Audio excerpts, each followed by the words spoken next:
औज़ुबिल्लाहिमिनश्शैतानिर्रजीम बिस्मिल्लाहिर्रहमानिर्रहीम। नाज़रीन इकराम, आज हम आपको ऐसी शख्सियत से मिलाने जा रहे हैं जो मोहताज तारुफ नहीं है।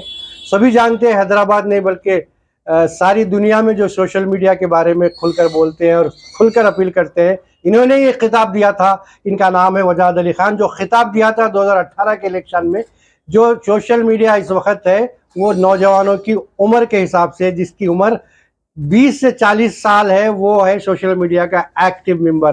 40 से 60 साल की उम्र टीवी देखने वाला है और 60 से 80 साल की उम्र को अखबार पढ़ने वाला है। तो हम इनका एक बार फिर इस्तेमाल करते हैं, क्योंकि इलेक्शन और मुख्तलिफ इशू पे बात करने की कोशिश करेंगे। IFB चैनल पे आपका बहुत बहुत इस्तकबाल है। हमारे को वक्त देने के लिए बेहद शुक्रिया वजाद अली खान साहब। सबसे पहले आपसे पहला सवाल ये है कि जो ज़िमनी इंतखाब होने जा रहे हैं मुल्क में, वहाँ पे 7,000 बल्कि 7,800 या 500 600 जो भी फिगर है उस पे इलेक्शन होने जा रहे हैं। इसमें जमात यानी all India Muslim Ittehadul Muslimeen का क्या मौक़िफ़ है? देखिए, ये मुन्नूगोड़ के जो ज़मीनी इंतखाबात तेलंगाना रियासत के अंदर हो रहे हैं, ये जो बहुत ही अहमियत के हामिल है, क्योंकि तेलंगाना राष्ट्रीय समिति के लिए एक रेफरेंडम है जहां पर बीजेपी एड़ी चोटी का जोर लगाते हुए तेलंगाना को फोकस कर रही है और यहां पर उसकी कोशिश है कि वो इक़्तिदार हासिल करे। लेकिन इक़्तिदार हासिल करना तो मुमकिन नहीं है, लेकिन वह अक्सरियत हासिल कर सकती है और TRS को डैमेज कर सकती है। ऐसे वक्त में TRS का मुन्नूगोड़ इंतखाबात में कामयाबी हासिल करना बहुत ज़रूरी है, क्योंकि आपने देखा इससे पहले जो इटला राजेंद्र का हुजूराबाद का जो इलेक्शन था वो भी एक चैलेंज रहा। लेकिन इटला राजेंद्र एक हेल्थ मिनिस्टर जो कोविड में बहुत अच्छा काम किए थे, वो निकलने के बाद बीजेपी ने ज्वाइन किया और वहाँ से अच्छी कामयाबी हासिल की। उसी तरह दोबाग का भी नतीजा हमारे सामने है। तो ये तीसरा बाई इलेक्शन मैं समझता हूँ TRS के लिए एक चैलेंज का हामिल है, जो बीजेपी के लिए और कांग्रेस के लिए भी बहुत ही अहमियत रख रहा है और हर जमात अपनी ताकत का मुजाहरा कर रही है। ऐसे में कुल हिंद मजलिस इत्तेहादुल मुस्लिमीन ने जहाँ तक रोज़े अव्वल से लेकर अभी तक भी TRS की तायद करते आई है, हर बुरे वक्त में उसका साथ दिया है, हर उसकी पॉलिसी, हर प्रोग्राम, हर स्कीम की उसको तायद की है। लेकिन ऐसी बात नहीं है कि पूरी तरीके से जहाँ अच्छे काम करती है वहाँ मजलिस इत्तेहादुल मुस्लिमीन हुकूमतों की तायद करती है। कायद ऐवान अकबरुद्दीन अवैसी साहब ने कई मरतबा ऐवान असेंबली भी कहा कि अगर जो काम कंस्ट्रक्टिव होता है, अच्छा होता है, हम बराबर उसकी तायद करेंगे। भले हम आपके दोस्त हैं, आपके साथ हैं, लेकिन अगर कुछ गलत काम होता है तो हम तनकीद भी करेंगे। गलत काम पे बात आप ये आ गई कि कल ही जो वाक़या आया है जो है शहर हैदराबाद के बिल्कुल गुंजान आबादी में, जो मस्जिद के अंदर दाखिल होके कुतुब शाही दौर की मस्जिद में शरपसंद RSS के लोग, ये कहना बिल्कुल गलत नहीं है कि वो RSS के लोग वहाँ पे थे, सरपरस्ती किसकी थी उसके बारे में आप बताइए। बिल्कुल, ये तो बिल्कुल सही है कि यहाँ TRS और KCR साहब, जहाँ तक मैं समझता हूँ कि RSS और बजरंग दल और इन संघ परिवार के लोगों को इस मामले में वो छूट दे चुके हैं कि मुसलमानों की मुसलसल मसाजिद पर निशाना बनाया जा रहा है। जैसे एक खाने की मस्जिद है, उसके बाद सेक्रेटेरिएट की मस्जिद के उसमें जो काफ़ी बदनामी TRS और KCR की हुई, बड़े हंगामों के साथ उसका संग बुनियाद रखा गया।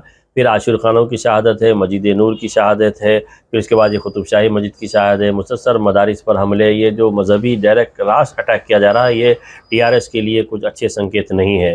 TRS को और एडमिनिस्ट्रेशन, लॉ एंड ऑर्डर को इस सिलसिले में नोट लेना चाहिए और ऐसे फ़िरका परस्त अनासिर पर सख्ती के साथ कार्रवाई करना चाहिए जहाँ पर मसाजिद और आशुर खानों पर, इबादत गाहों पर हमले किए जा रहे हैं तेलंगाना, ख़ास तौर पर तेलंगाना रियासत में।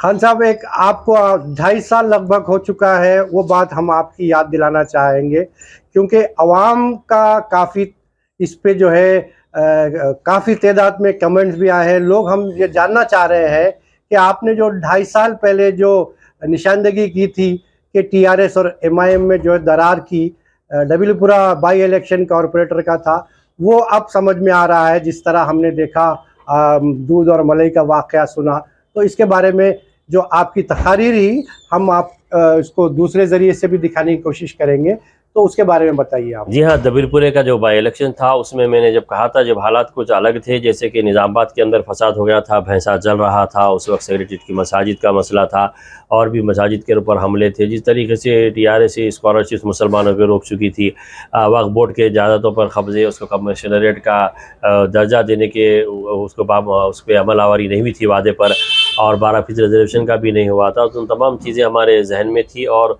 खासतौर पर निज़ामाबाद और भैंसा के फसादात की, जो दिन दहाड़े लोगों को मारा गया, जलाया गया, लूटा गया, उस पर हमारा दिल और दिमाग काफ़ी मुतासिर था और तकलीफ दे था, और हमने वाज़े कह दिया था कि हुकूमत को और चीफ मिनिस्टर साहब को ये सोचना चाहिए कि साबिक़ा वज़राए आला जो रहे हैं, चाहे वो चंद्रबाबू नायडू हो या राजशेखर रेड्डी हो या किरण कुमार रेड्डी हो, इक़्तिदार पे रहे और मजलिस इत्तेहादुल मुस्लिमीन ने उनका साथ दिया और तायीद भी किया और उनको तख्त पे भी बिठाया।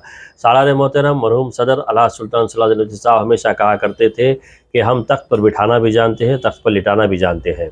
तो हमारी तायीद को या हमारे साथ को ये ना समझें कि आप जो चाहे वो करेंगे। हमारी कुछ पॉलिसियाँ हैं, हमारी जमात के कुछ तकाज़े हैं, कुछ मुतालबे हैं, कुछ ज़रूरियात हैं। उनको मुतालबात को अगर हुकूमत संजीदगी से मुकम्मल करती है, तायीद करती है, उस पर अमलावरी करती है, तो जमात उनका साथ देती है, वरना जमात उनको नुकसान पहुंचाने की ताकत भी रख सकती है। एक काउंटर सवाल, जैसा आप बता रहे कि जमात तख्त पे बिठाना जानती है तो तख्त से उतारना भी जानती है, इसमें कोई दो राय नहीं है। अल्लाह रहमा सालार मोहतरम ने कहा है तो बिल्कुल उसकी चीज़ आज भी जो है कायम है।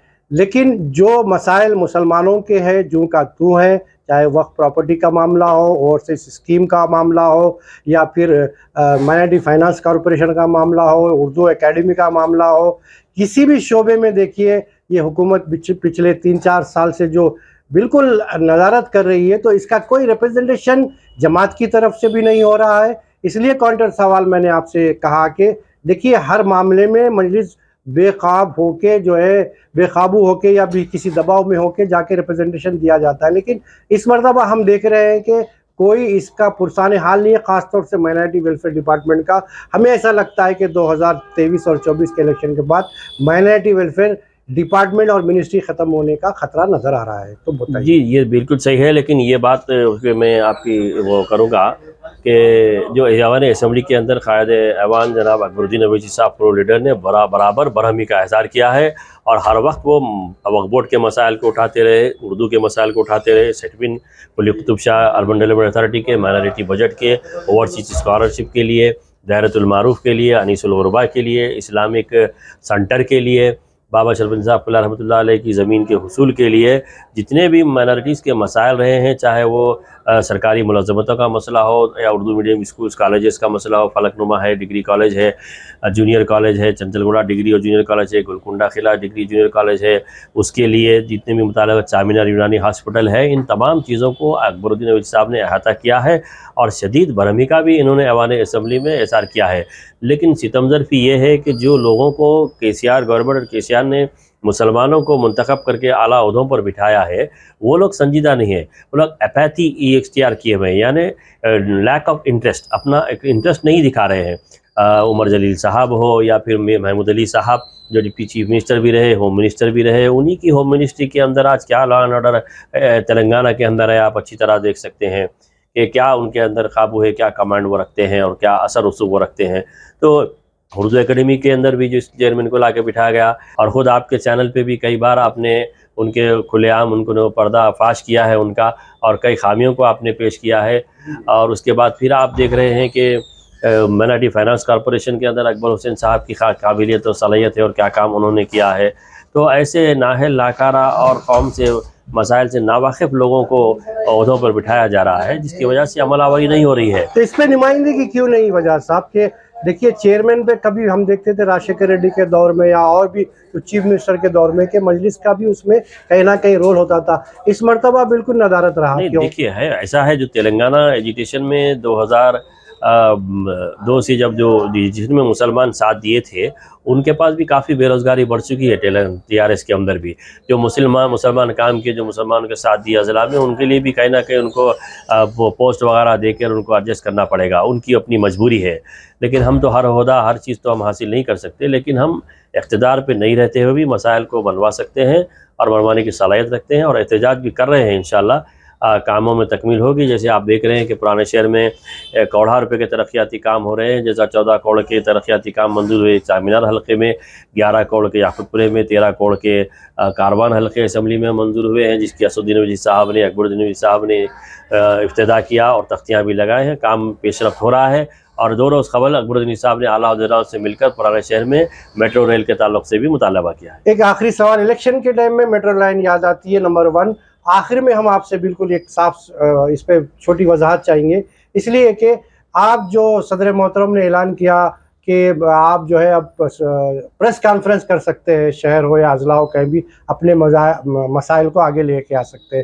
تو کیا آپ جو ہے اپنی جماعت کے نوجوان جو بالکل جید قسم کے نوجوان ہوتے ہیں، جو پارٹی کے لیے جان دیتے ہیں، تو ان کو آپ کیا میسج دینا چاہیے؟ دیکھیے یہ ہمارے پارٹی کا سب سے بڑا جو اہم طاقت ہے وہ سالار محترم بھی کہا کرتے تھے، اور وہ ہے ہماری پارٹی کی جو جان ہے وہ ہے ڈسپلن، اور دوسرا ہے پالیسی. تو ڈسپلن اور پالیسی کے تحت جماعت کام کرتی ہے. تو صدر محترم نے اس بار ڈسپلن کے تحت پہلی بار ہی میں سمجھتا ہوں کہ اضلاع کے کارپوریٹرز کو، چیئرمینز کو، میئرز، ڈپٹی میئرز کو، عہدیداروں کو، کارپوریٹرز کو اور کارکنوں کو یہ حکم دیا ہے کہ وہ آپ اپنے ایم ایل اے سے، کمشنر سے، کلیکٹر سے، ایس پی سے اور نمائندگی کریں، مطالبہ کریں، اور پریس کانفرنس کی انہوں نے اجازت بھی دی ہے ان لوگوں کو، پریس کانفرنس کے ذریعے سے جو کام پینڈنگ ہے، جو کام زیر دوران ہے، جو کام نہیں ہو رہے ہیں، اس پر آپ امنی طور پر، پرامن طور پر احتجاج کریں اور حکومت کو اس کی نالج میں لائیں کہ یہاں پر یہ کام پینڈنگ ہے، یہ کام ہونا ضروری ہے. ایک معنوں میں ایک سنکیت ہے ٹی آر ایس گورنمنٹ کے لیے کہ صدر محترم نے اپنی بند اشارے میں برہمی کا اظہار کیا ہے. ہم سے بات کرنے کے لیے بے حد شکریہ. السلام علیکم ورحمۃ اللہ وبرکاتہ. شکریہ.